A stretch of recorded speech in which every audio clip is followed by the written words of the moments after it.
Grabe mga ka-dreamers, palagi nga nalabas sa akin TikTok itong nagmumukbang na maraming marshmallow. Sobra nga akong namangha sapagkat yung 100 liters nga ng marshmallow ay kinain niya lamang sa loob ng 12 hours. Kaya naman sa video na ito mga ka-dreamers ay akin din susubukan na kumain ng maraming marshmallow. Kasi nga nais ko ring malaman kung kaya ko rin bang kumain ng 100 liters nito. Subalit ang susubukan ko nga lamang pala kainin mga ka-dreamers ay 1 litro. Ito nga palang assorted ng marshmallow ang binili ko para naman maganda tignan. Wow.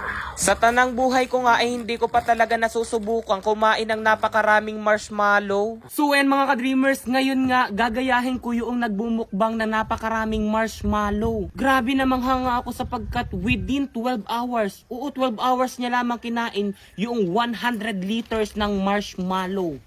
Pero ngayon mga ka-dreamers, ang aking mumukbangin ng marshmallow ay 4 na 250 grams. 250 grams mga ka-dreamers yung isang balot ng marshmallow. Kaya naman ang mumukbangin ko ngayon ay may total na 1 litrong marshmallow ang kakainin ko sa video na ito. Subukan natin mga ka-dreamers kung kaya ko rin nga bang magmukbang na napakaraming marshmallow. Let's go! Subukan na natin. Yung ganito muna kulay. No? Ang sarap niya.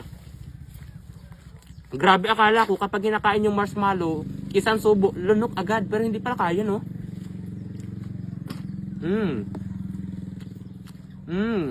Ang sarap. Ang sarap, ha?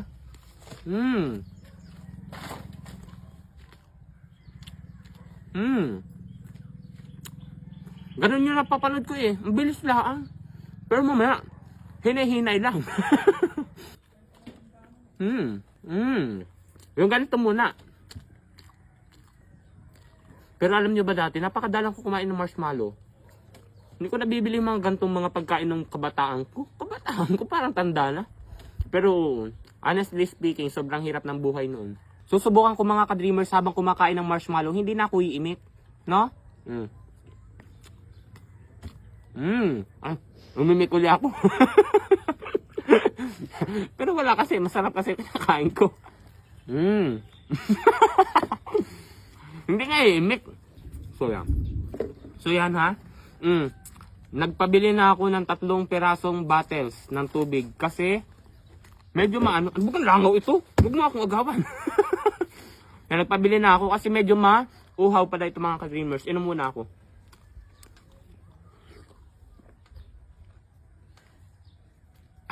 Grabe, akala ko napakamarami kong makakain, pero marami naman ako makakain.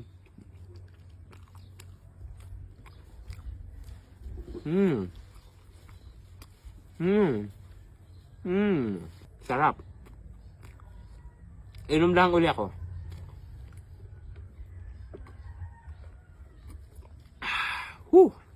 Makalangaw ito. Tabi.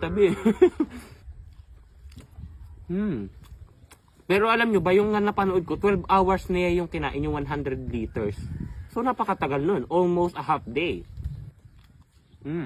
Medyo maano siya sa ngipin. Yung parang hindi naman siya masakit sa ngipin, pero parang nakauumay din pa yung ganto. Tunay pala talaga kapag marami nakauumay. Takaw gutom. Ano ba takaw gutom? Takaw tingin. So, yan. Ang tawag sa amin noon ay yung takaw tikin. Ang tawag sa amin ng mga ka-dreamers ay yung takaw tikim. Yung bang takaw na takaw ka. Takaw tingin. Takaw tingin. Ano ba tawag dun sa inyo mga ka-dreamers? Yung tipong kapag nakakita na kayo ng mga pagkain, parang nagugutom kayo bigla. Gutom na gutom kayo. Pero kapag kinain nyo na, parang bilis na mabusog na. Ang tawag sa amin nun ay takaw tikim.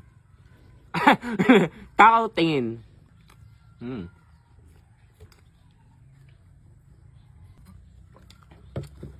Grabe. Kakaunti pa nga lang yung nakakain ko. Siguro wala pang 30 pieces yung nakakain ko. Pero iba na yung pakiramdam ko.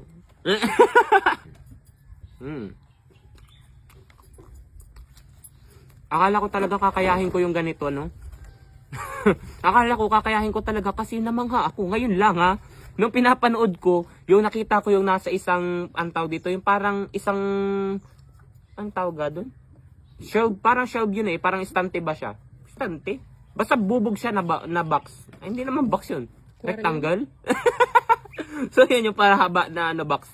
Pahaba na box? Yun, yung parang aquarium mga ka-dreamers sa madaling salita. Nakalagay doon yung 100 liters nga ng marshmallow. 100 liters ha, hindi 100 pieces. Pero alam nyo, upon watching, hindi ako namangha, hindi ako na-amaze. Pero ngayon na ako na ang kumakain, na-amaze na ako. Amaze na amaze. Kasi nga, mahirap pala. Mahirap pala kumain ng marshmallow na marami. Para bang mapapainom ka ng tubig lagi.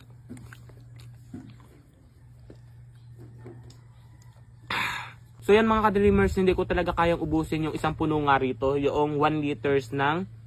Hindi ko kayang ubusin yung 1 liters nga ng marshmallow. Pero kung may mga suggestion kayo mga ka-dreamers na nais kong imukbang ko. Hindi. Na nais ninyo na imukbang ko para maiba naman yung video natin at hindi palaging ublek. So yan, ilagay nyo lang sa comment section kung ano yung nais nyo. Kung ano yung nais ninyo na kainin ko. Lagay nyo lang sa comment section.